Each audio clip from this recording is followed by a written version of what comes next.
So what if I told you that the Punisher, the way Marvel Studios did him on Netflix, was not the original pitch? What if I told you that the original pitch was a much darker and grittier R-rated full-on studio high-budget film?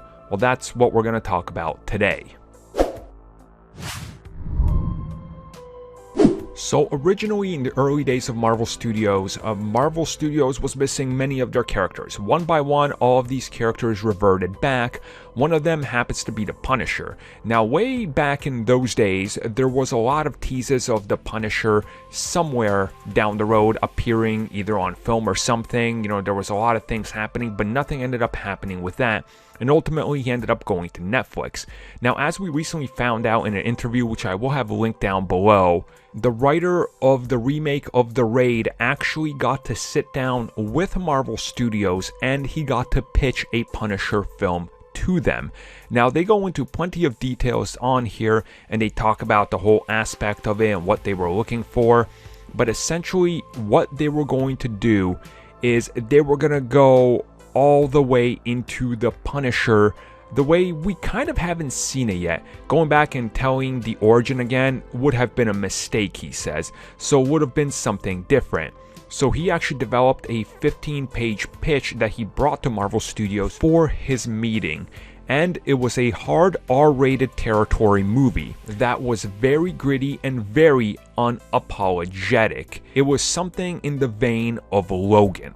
The film would have also featured Nick Fury in it, and it would have had a twist towards the end of the first act that flips everything upside down, where we learn that Frank was actually being used and he starts going against everybody sort of on his own as a one-man gang. Now, the film would have also seen apparently Bullseye appear in it. We would have had Russell Crowe as Micro, Sam Jackson as Nick Fury, a few of the Avengers that they wanted to use such as Falcon, Black Widow, and or Winter Soldier. And he says that yes, Jon Bernthal would have still been the Punisher if that was their choice, but obviously this would have been around the time we were hearing that Tom Hardy was in talks for something Marvel Studios that was more than likely Punisher related. So yeah, that's the tale, and like I said, you guys can check that out if you want a little bit more of the details, but honestly, you know, I really love the Punisher we got, and I think it works great the way it was.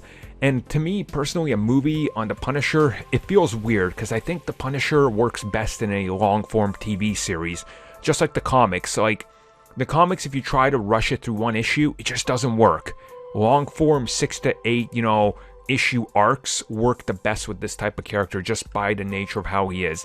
And I think, had you had him teaming up with the Falcon, Black Widow, Nick Fury would have been cool, but again, then you're taken away from the Punisher, who's a loner, does a lot of stuff alone, so yeah.